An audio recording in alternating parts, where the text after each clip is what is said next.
അസ്സലാമു അലൈക്കും. അപ്പോൾ ഇന്നത്തെ വീഡിയോ ഒട്ടകത്തിൻ്റെ ഇറച്ചി നല്ല വരട്ടിയെടുത്തിട്ട് തയ്യാറാക്കുന്ന ഒരു റെസിപ്പിയാണ് ഇവിടെ പറഞ്ഞു തരുന്നത്.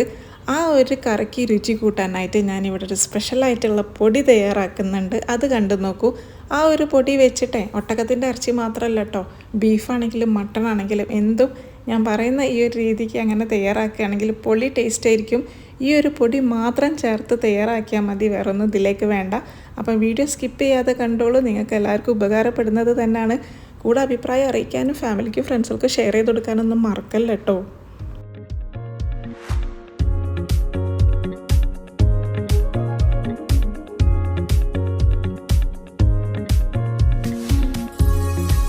അപ്പോൾ നമുക്കിതിലേക്ക് വേണ്ടത് 1 കിലോൻ്റെ എല്ലോട് കൂട്ടിയിട്ടുള്ള ഒട്ടകത്തിൻ്റെ ഇറച്ചിയാണ് കേട്ടോ. അപ്പോൾ ഇതാണ്ട് നല്ല ഫ്രഷ് ആയിട്ടുള്ള ഇറച്ചി തന്നെയാണ്. അത്യാവശ്യം എല്ലൊക്കെ ഉണ്ടെങ്കിൽ രുചി കൂടുതലായിട്ടുണ്ടാവുള്ളൂ. കുറച്ച് അത്യാവശ്യം വലിയ വലിയ പീസാക്കിയിട്ടാണ് കേട്ടോ. ഒട്ടകത്തിൻ്റെ ഇറച്ചിയൊക്കെ എപ്പോഴെങ്കിലല്ലേ നമ്മളൊക്കെ വാങ്ങുള്ളൂ. അപ്പോൾ വാങ്ങുമ്പോൾ പിന്നെ കഴിക്കുന്ന തോതിൽ അത്യാവശ്യം വലുതന്നെ ഇരുന്നോട്ടല്ലേ. ഇനി ഇത് കിട്ടിയിട്ടില്ലെങ്കിലും കുഴപ്പമില്ല, ബീഫോ മട്ടണോ എന്ത് വേണമെങ്കിലും ഞാനിപ്പോൾ ഈ പറയുന്ന മസാലപ്പൊടിയിൽ തയ്യാറാക്കുകയാണെങ്കിൽ പൊള്ളി ടേസ്റ്റാണ്. ഈ രീതിക്ക് തന്നെ തയ്യാറാക്കിയാൽ മതി. അപ്പോൾ ഉള്ളി, തക്കാളി, ഇഞ്ചി, വെള്ളുള്ളിയൊക്കെ തൊലി പോക്കിയിട്ട് വെള്ളത്തിലിട്ട് വെച്ചിട്ടുണ്ടായിരുന്നു. ഇനി ഇതിലേക്കുള്ള മസാലപ്പൊടിയാണ്, അത് ആദ്യം തയ്യാറാക്കാം. 1 ടേബിൾ സ്പൂണോളം കുരുമുളക് വേണം, 1/2 ടീസ്പൂണ് പെരിഞ്ചീരകം, 1/2 ടീസ്പൂണ് കൊത്തമല്ലി, ഒരൊറ്റ ഗ്രാമ്പൂ. ഇത്രയും വെച്ചിട്ടാണ് ഈ ഒരു പൊടി തയ്യാറാക്കുന്നത്. കൂടുതൽ ക്വാണ്ടിറ്റിക്ക് ഉണ്ടാക്കി വെക്കണമെങ്കിൽ കുറച്ചധികം എടുത്തോളൂ. ഇതിപ്പോൾ ഞാൻ 1 കിലോൻ്റെ കണക്കിൽ തന്നെയാണ് കുരുമുളകും പെരിഞ്ചീരകമൊക്കെ എടുത്തത്.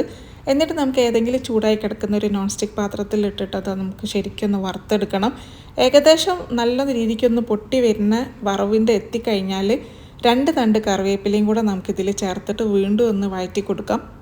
അപ്പോൾ വറുക്കുന്ന സമയത്ത് ഒന്നെങ്കിൽ ലോ ഫ്ലെയിം അല്ലെങ്കിൽ മീഡിയം ഫ്ലെയിമിലിട്ടിട്ട് വേണം വറുത്തെടുക്കാൻ. ഹൈ ഫ്ലെയിമിലിട്ട് കഴിഞ്ഞാലേ നമുക്ക് കറക്റ്റായിട്ടുള്ള വറവ് കിട്ടൂല, കരിഞ്ഞു പോകും പെട്ടെന്ന്, അതൊന്ന് ശ്രദ്ധിക്കുക. ഇനി ഇതിലേക്ക് 1 ടീസ്പൂണ് കണക്കാക്കിയിട്ട് പുതിനൻ്റെ ഇല ചേർത്ത് കൊടുക്കുന്നുണ്ട്. അത് ഇതിലേക്ക് നിർബന്ധമാണ്. അത് ഫ്ലെയിം ഒന്ന് നമുക്ക് പെട്ടെന്ന് ഓഫാക്കി കൊടുക്കണം. ഈ ഒരു പുതിനൻ്റെ ഇല ഇട്ട് കൊടുത്തു കഴിഞ്ഞാൽ പിന്നെ ഒരുപാട് നേരം അങ്ങനെ പിന്നെ ഫ്ലെയിം വെക്കാൻ പാടില്ല, കരിഞ്ഞു പോകും. അതിൻ്റെ ആ ഒരു ഫ്ലേവറൊക്കെ മാറും, അതുകൊണ്ടാണ് കേട്ടോ പറയുന്നത്. അപ്പോൾ പുതിനൻ്റെ ഇല ഉണങ്ങിയതാണ് ഇതിലേക്ക് ചേർത്ത് കൊടുക്കുന്നത്. ഇതൊരു സ്പെഷ്യൽ ഫ്ലേവർ തന്നെ തരും. അറിയാത്തവരാരെങ്കിലും ഉണ്ടെങ്കിൽ എനിക്ക് കമൻറ്റ് ബോക്സിലൂടെ അറിയിച്ചോളൂ, ഞാൻ നിങ്ങൾക്ക് കാണിച്ചു തരാം എങ്ങനെ പുതിനൻ്റെ എല്ലാം ഉണക്കിയെടുത്ത് വെക്കുന്നതെന്ന്. ഇനി ഇതെല്ലാം കൂടെ നമുക്ക് മിക്സിയുടെ ജാറിലോട്ടൊക്കെ ഇട്ട് കഴിഞ്ഞതിന് ശേഷം 1/2 ടീസ്പൂൺ കാശ്മീരി മുളകും പൊടിയും ഒരല്പം മഞ്ഞൾപ്പൊടിയും കൂടെ ചേർത്തിട്ട് ശരിക്കും ഒന്ന് നമുക്കിതൊന്ന് പൊടിച്ചെടുക്കണം കേട്ടോ. 1 കിലോ ഇറച്ചിക്ക് കണക്കായിട്ടുള്ള പൊടിയാണ് കേട്ടോ ഇത്. ഇനി എരിവ് കുറച്ച് കുറയ്ക്കണം എന്നുണ്ടെങ്കിൽ കുരുമുളക് 1 ടേബിൾ സ്പൂണിന് പകരം 1 ടീസ്പൂൺ എടുത്താൽ മതി. ഇത് 1 കിലോക്ക് കണക്കാണ്. ഈ ഒരു പൊടി മാത്രമാണ് നമ്മൾ ഇറച്ചിയിലോട്ടൊക്കെ അങ്ങനെ ചേർത്ത് കൊടുക്കുന്നത്, വേറെ ഒന്നും ചേർക്കുന്നൊന്നുമില്ല കേട്ടോ. ഇനി നിങ്ങൾക്ക് ഇത് കുറേ വേണമെങ്കിൽ എല്ലാം അധികം എടുത്തിട്ട് ഒന്ന് കുറച്ച് പൊടിച്ചെടുത്ത് വെക്കുക. എല്ലാ ആവശ്യത്തിന് നമ്മൾ ഇറച്ചിക്കറി ഉണ്ടാക്കുമ്പോൾ അന്നേരം പെട്ടെന്നൊന്ന് വറുത്ത് പൊടിക്കാൻ വലിയ പണിയൊന്നും ഇല്ലല്ലോ അല്ലേ. അപ്പോൾ ഇതാണ്ട് ഇറച്ചിൻ്റെ തണുപ്പൊക്കെ ഒന്ന് പോയിട്ടുണ്ടായിരുന്നു, ശരിക്കും കഴുകി വൃത്തിയാക്കിയിട്ടുണ്ട്. ഇനി നമുക്കിതിലേക്ക് വെള്ളുള്ളിയും ഇഞ്ചിയും കൂടെ ചതച്ചത് വേണം. അപ്പോൾ അതൊന്ന് കല്ല് വെച്ചിട്ടൊന്ന് ചതച്ച് കൊടുക്കുകയാണ് കേട്ടോ. 1 കുടം വെള്ളുള്ളി മുഴുവനായിട്ട് എടുത്തിട്ടുണ്ട്, ഇഞ്ചി ഒരു ചെറിയ പീസാണ് എടുത്തത്. അപ്പോൾ ചൂടായി കിടക്കുന്ന കുക്കറിലോട്ടേക്ക് 1 ടീസ്പൂണോ 2 ടീസ്പൂണോ വെളിച്ചെണ്ണ ഒഴിച്ചു കൊടുക്കാം. കാരണം നെയ്യ് കുറവാണ് ഒട്ടകത്തിന്. ബീഫിനൊക്കെ ആണെങ്കിലാണ് നല്ല നെയ്യ് ഉണ്ടാവുക. ഇത് നല്ല നെയ്യ് കുറവായതുകൊണ്ടാണ് 1 2 3 ടീസ്പൂൺ വെളിച്ചെണ്ണ വേണമെങ്കിൽ നമുക്കിതിലേക്ക് ഒഴിച്ചു കൊടുക്കാമെന്ന് പറയുന്നത്. അതിനുശേഷം നമുക്ക് വെള്ളുള്ളി ഇഞ്ചിയും കൂടെ ചേർത്ത് വഴറ്റി കൊടുക്കാം. കറിവേപ്പിലയും ചേർത്ത് കൊടുത്തിട്ടുണ്ടേ.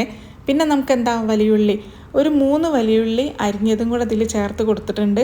3 തക്കാളിയും കൂടെ കട്ട് ചെയ്തതും കൂടെ ഇതിൽ ചേർത്തിട്ട് നമുക്ക് ശരിക്കും ഒന്ന് വഴറ്റി കൊടുക്കാം. ആവശ്യത്തിന് ഉപ്പ് ചേർത്ത് കൊടുക്കാൻ മറക്കല്ലേ. എന്നിട്ട് നമുക്കിതെല്ലാം കൂടെ ഒന്ന് വഴറ്റി കൊടുക്കാം കേട്ടോ. ആദ്യം ഉള്ളി വഴന്ന് വന്നതിന് ശേഷം തക്കാളി ചേർത്ത് കൊടുക്കുക, അങ്ങനെയൊന്നുമില്ല കേട്ടോ. എല്ലാം കൂടെ ചേർത്തിട്ട് അങ്ങോട്ട് വഴറ്റി കൊടുത്തോളൂ. എന്നിട്ട് നമുക്ക് ഒട്ടകത്തിൻ്റെ ഇറച്ചി അതിലോട്ടേക്ക് ചേർത്ത് കൊടുക്കാം. കാരണം ഇതെല്ലാം വെന്ത് വരുമ്പോഴത്തേക്കിനെ ഉള്ളിയും തക്കാളിയും ഒന്നും കാണുന്നില്ല, അത്രക്ക് സെറ്റായിട്ടാണ് വെന്ത് വരിക. എന്നിട്ട് നമ്മുടെ ഈ ഒരു മസാലപ്പൊടി ഉണ്ടല്ലോ, അത് മുഴുവനായിട്ട് ചേർത്ത് കൊടുക്കുന്നുണ്ട്. ഞാൻ നേരത്തെ പറഞ്ഞിട്ടുണ്ടായിരുന്നു 1 കിലോൻ്റെ ഇറച്ചിക്ക് കണക്കായിട്ടുള്ള പൊടിയാണ് ഇത് എന്നുള്ളത്. അപ്പോൾ എരിവ് അത്യാവശ്യം എരിവൊക്കെ ഉള്ള കറിയാണ്. എരിവ് കുറയ്ക്കണമെങ്കിൽ കുരുമുളകിൻ്റെ അളവ് ഒന്ന് കുറച്ചാൽ മതി. എന്നിട്ട് ശരിക്കും ഇതൊന്ന് നമുക്ക് മിക്സാക്കാം. അതുപോലെ ഒട്ടകത്തിൻ്റെ ഇറച്ചി ആയതുകൊണ്ട് വേവ് കൂടുതലാണ്, അതുകൊണ്ട് 1 ഗ്ലാസ് വെള്ളം മുഴുവനായിട്ട് ഒഴിച്ചു കൊടുക്കുന്നുണ്ട്. കാരണം ബീഫിൽ നിന്നൊക്കെ വെള്ളം ഇറങ്ങി വരും, ഇതിൽ നിന്ന് അങ്ങനെ വെള്ളമൊന്നും ഇറങ്ങി വരുന്നൊന്നുമില്ല കേട്ടോ. വേവും കൂടുതലാണ്. 8 9 വിസിലെടുത്തിട്ടുണ്ട് കേട്ടോ വെന്ത് കിട്ടാനായിട്ട്. അപ്പോഴതവിടെ വേവാൻ വേണ്ടി മാറ്റി വെച്ചിട്ടുണ്ട്. ഇതിൻ്റെ കൂടെ കഴിക്കാനായിട്ട് നമുക്കൊരു കൈപ്പത്തിരിയും കൂടെ തയ്യാറാക്കാം. അപ്പോൾ നമുക്ക് പൊടി ഒരു പാത്രത്തിലേക്ക് ചേർത്ത് കൊടുക്കാം. അമീസ് പൊടിയാണ് കേട്ടോ. എന്നിട്ട് അതിലോട്ടേക്ക് ആവശ്യത്തിന് ഉപ്പും പിന്നെ സാദാ വെള്ളം, പച്ചവെള്ളത്തിലാണ് ഇത് കുഴച്ചെടുക്കുന്നത്, ചുടുവെള്ളത്തിലൊന്നല്ല. ഈ ഒരു അമീസ് പൊടീൻ്റെ റെസിപ്പി മുമ്പെങ്ങാനോ ഞാനൊരു വീഡിയോയിൽ ഇട്ടിട്ടുണ്ടായിരുന്നു, നോമ്പിനോ എപ്പോഴും ഒന്ന്. അപ്പോൾ കാണാത്തവരുണ്ടെങ്കിൽ പോയിട്ട് കാണൂ. അതിൻ്റെ ലിങ്ക് ഞാനിവിടെ ഡിസ്ക്രിപ്ഷൻ ബോക്സിലിടാം. അതില്ലെങ്കിൽ സൂപ്പർ മാർക്കറ്റിലൊക്കെ അമീസ് പൊടീൻ്റെ പാക്കറ്റ് വാങ്ങാൻ കിട്ടും, അങ്ങനെ എടുക്കുക കേട്ടോ. വീട്ടിൽ തന്നെ പൊടിച്ചെടുത്ത് വെക്കുകയാണെങ്കിലേ നമുക്ക് എളുപ്പമാകും കേട്ടോ. പച്ചരിയും ചോറ്റരിയും കൂടെ പകുതി എടുത്തിട്ട് പൊടിച്ച് വെക്കുന്ന ഒരു രീതി തന്നെയാണത്. അപ്പോൾ വെള്ളം ഇതിലേക്ക് അത്യാവശ്യം നല്ലോണം വേണം. അപ്പോൾ വെള്ളം നോക്കി കണ്ടിട്ട് അങ്ങനെ ഒഴിച്ചു കൊടുക്കുക. മുമ്പേ കാലത്തെ എല്ലാവരും തയ്യാറാക്കുന്ന ഒരു പത്തിരി തന്നെയാണ് കേട്ടോ നമ്മുടെ കൈപ്പത്തിരി എന്ന് പറയുന്നത്. ഇതിൻ്റെ രുചിയൊന്ന് വേറെ തന്നെയാണ്. ഇപ്പോഴും നോൺ സ്റ്റിക്കിൻ്റെ പാത്രത്തിലൊക്കെ ആണ് കേട്ടോ അത് പിന്നെ ചുട്ടെടുക്കുന്നത്. മുമ്പൊക്കെ ഓട്ടിലിങ്ങനെ ഓരോന്നായിട്ട് ഇങ്ങനെ ചുട്ടെടുക്കുന്ന രീതിനെ ഭയങ്കര രസമാണല്ലേ ആ ഓട്ടിലുള്ള ഒരു കൈപ്പത്തിരിയൊക്കെ. ഇതിപ്പം വലിയ നോൺ സ്റ്റിക്കിൻ്റെ പാത്രമൊക്കെ വാങ്ങാൻ കിട്ടുന്നതുകൊണ്ട് ഒരൊറ്റ ഇതിൽ തന്നെ നമുക്കൊരു 5 or 6 പത്തിരി അങ്ങനെ തയ്യാറാക്കാൻ പറ്റും കേട്ടോ. പക്ഷേ ഓട്ടിൽ ഉണ്ടെങ്കിൽ അങ്ങനെ തയ്യാറാക്കാം കേട്ടോ. അതിൻ്റെ രുചിയൊന്ന് വേറെ തന്നെയാണല്ലോ. പിന്നെ ഈ ഒരു പൊടി കൊണ്ടേ നമുക്ക് എളുപ്പമാണ്. ചൂടുവെള്ളം ഒഴിച്ചെടുക്കേണ്ട ആവശ്യമൊന്നുമില്ല. പിന്നെ അതുപോലെ ചൂട് തണയാൻ വേണ്ടിയിട്ട് കാത്തിക്കേണ്ട ആവശ്യമൊന്നുമില്ല. പെട്ടെന്ന് തന്നെ നമുക്കിത് തയ്യാറാക്കാൻ പറ്റുന്ന ഒരു പത്തിരി തന്നെയാണ്. ഇതിൻ്റെ റെസിപ്പി മുമ്പെങ്ങാനും ഞാൻ ഇട്ടിട്ടുണ്ടായിരുന്നു, കാണാത്തവരുണ്ടോ പോയി കണ്ടോളൂ കേട്ടോ. അപ്പോൾ പെട്ടെന്ന് തന്നെ കുഴച്ചെടുത്തിട്ടുണ്ട്. അപ്പോൾ ഒരു ഉരുള കയ്യിലേക്ക് എടുത്തിട്ടുണ്ട്. എന്നിട്ട് ദാണ്ട കുറച്ച് വെള്ളം കൂടെ ചേർത്തിട്ട് കൈ വെച്ചിട്ട് നമ്മുടെ ഒരു 4 വിരൽ വെച്ചിട്ട് ഇങ്ങനെ പ്രസ് ചെയ്ത് കൊടുക്കുന്നതാണ് നമ്മുടെ കൈപ്പത്തിരി.